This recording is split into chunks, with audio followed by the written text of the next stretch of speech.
गूंजता हूँ जो दिल में तो है राह क्यों तुम छुपा ना सकोगे मैं वो राज तुम भुला রিমান্ডে কোনো পুরুষই টিকতে পারে না। সেখানে একটি মেয়ে আজ 4 দিন ধরে রিমান্ডে, 4 দিনে একবারও মুখ দিয়ে টু শব্দটি করল না। শারীরিক মানসিক, তবুও ব্যথায় কোনো শব্দ করেনি। মনে হচ্ছে যেন একটা পাথরকে আঘাত করা হচ্ছে, যে পাথরের রক্ত ঝরে কিন্তু জবান খোলে না।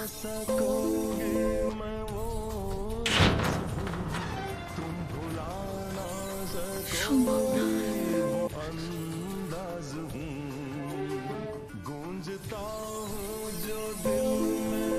আপনি যান।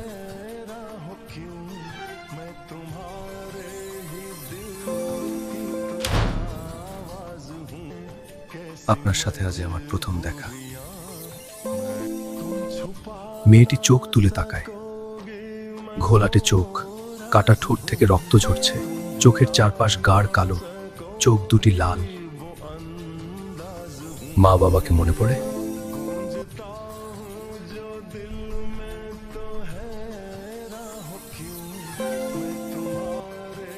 নাম কি?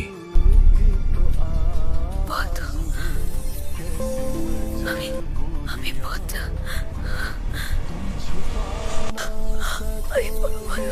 মিস ফাহিমা, দ্রুত এদিকে আসুন।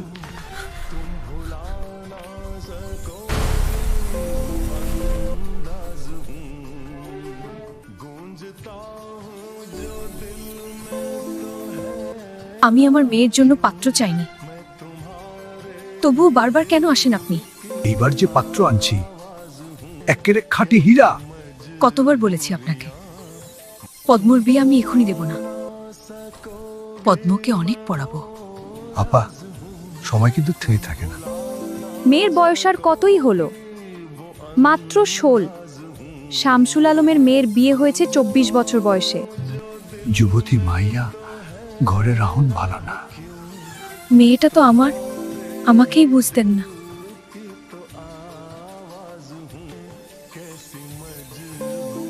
রশিদ অনেক চেষ্টা করেও সুবিধা করতে পারলেন না। থমথমে মুখ নিয়ে সড়কে পা রাখেন।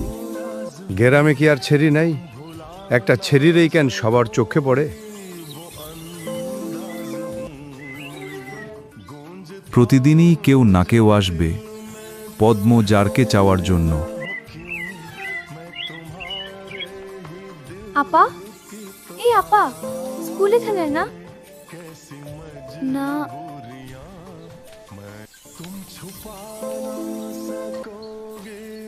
আম্মা, আপা কি স্কুলে যাইবো না?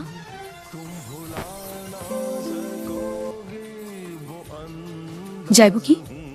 যাবে বলবি। পদ্ম শরীর ভালো না, সারা রাত পেটে ব্যথায় কাঁদছে। থাকুক। বুঝেছি কিসের ব্যথা।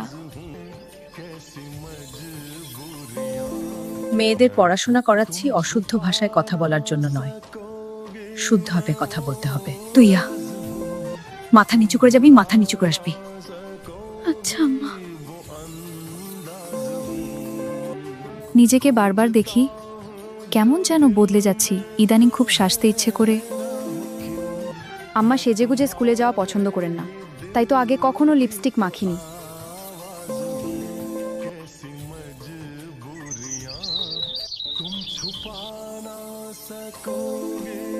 গুরুজনরা বলেন মায়ের নজর লাগে বেশি।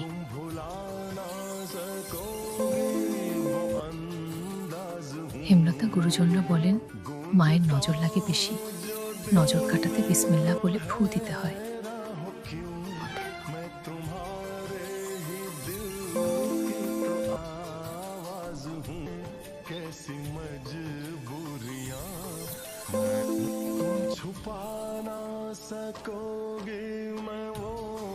বেশি দেরি হয়ে গেছে আমার। সমস্যা নেই, মুখ ধুয়ে খেতে আয়।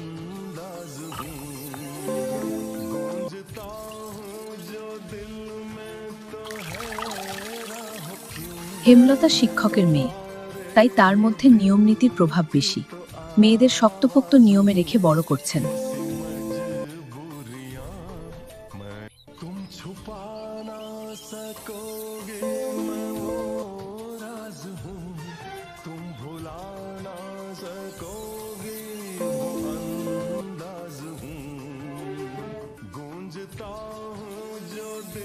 তাড়াহুড়ো করছিস কেন? মুখ ধুতে গিয়ে চুল ভিজে এসেছিস। খেয়ে রোদে বসে চুলটা শুকিয়ে নিবি।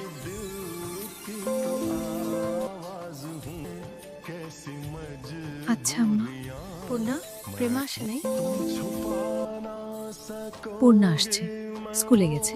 প্রেমা দুপুরে আসবে। আম্মা, আব্বা কবে আসবেন? জানি না, খাওয়ার সময় কথা বলতে নেই।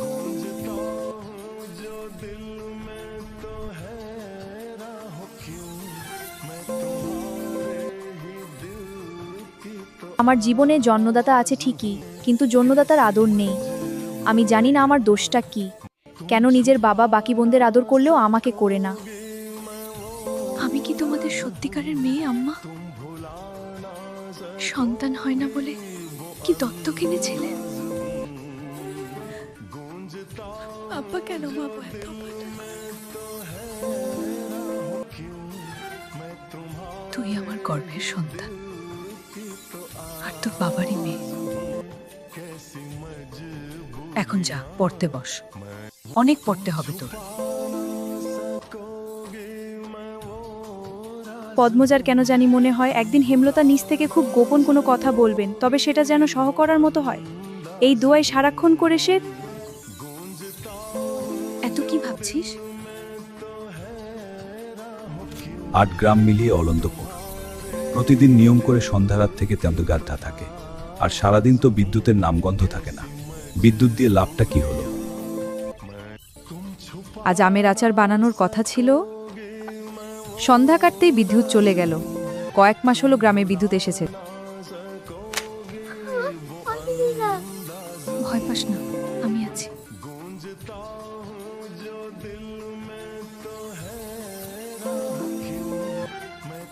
হায়, টর্চ নিয়ে যা।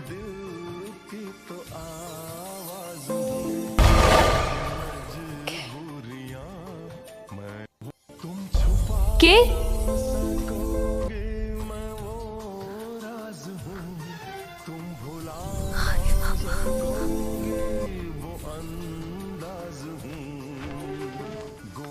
বুবু, বাড়ি আন্দর কেন? বাতি টাতি জ্বালাও। হানি, আসছিস? আমি আয় ভেতরে আয়।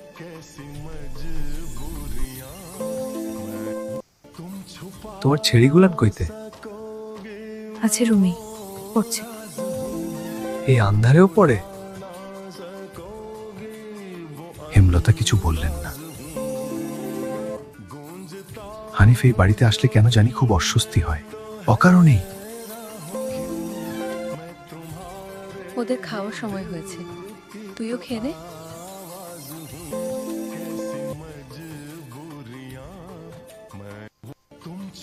এখানেই খামো না, তোমার সরাইখানা যেতে হইব?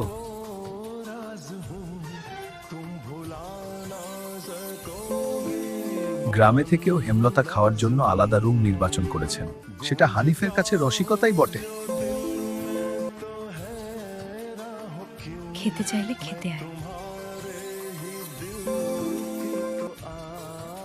পদ্মজা কিছুতেই খেতে আসলো না, কেমন জড়সড় হয়ে আছে।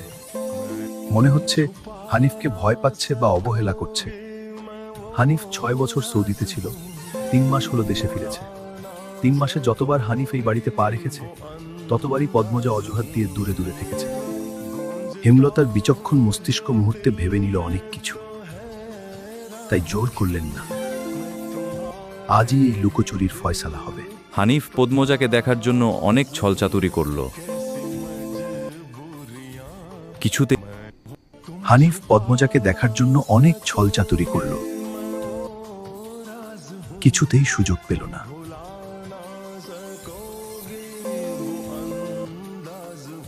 বিদ্যুৎ আসার ঘণ্টাখানেক পর হানিফ চলে যায়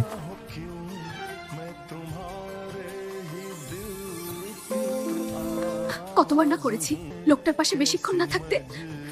তোরা কেন শুনিস না আমার কথা?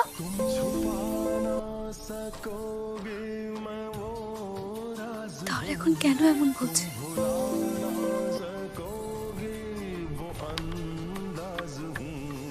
পদ্ম, আমার রুমে আয়।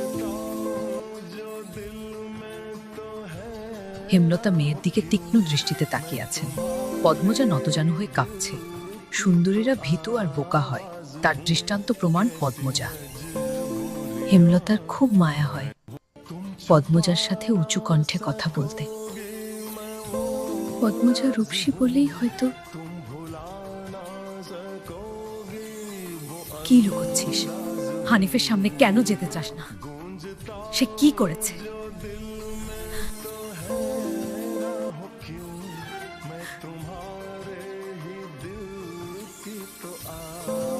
সৎ ভাই বলে বলছি না, আমি জানি তার ব্যাপারে যে কোনো কথা আমার বিশ্বাস হবে। তুই বল কি লুকোচ্ছিস?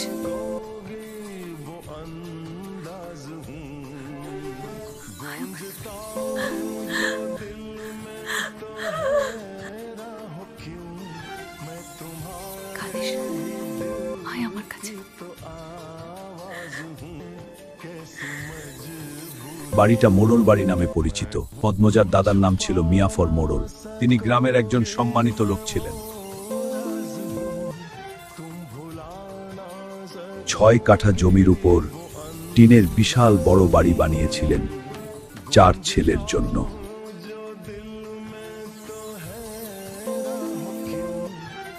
2 ছেলে 16 বছর আগে 1971-এর যুদ্ধে নিহত হয়েছে।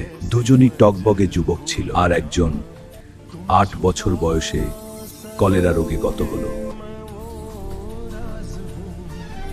বাকি রইল মোর্শেদ মোড়ল। বর্তমানে এই বাড়ি মোর্শেদের অধীনে, যদিও তিনি থাকেন না সব সময়। পুরো বাড়ির চারপাশ জুড়ে গাছগাছালি, বাড়ির পিছনে নদী। রাত 9টা বাজলেই পরিবেশ নিশুতি রাতের রূপ ধারণ করে। রাতের এই নির্জন প্রান্তর ঝিনঝি পোকার ডাকে মিশে গেছে পদ্মজার ভাঙা কান্না। চারপাশে তৈরি হয়েছে এক অদ্ভুত ভৌতিক নীরবতা। মামা সৌদিতে যাওয়ার আগে আমাদের সবার দাওয়াত ছিল না নানা বাড়ি? খালামণি ভাই বোনেরা এসেছিল সেদিন। ঢাকা থেকে যাত্রার লোক আসছিল স্কুলে, মনে আছে আম্মা? আম্মা উঠোনে কে?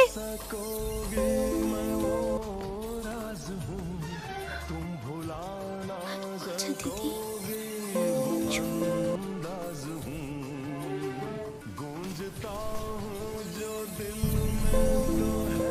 কে কে ওখানে?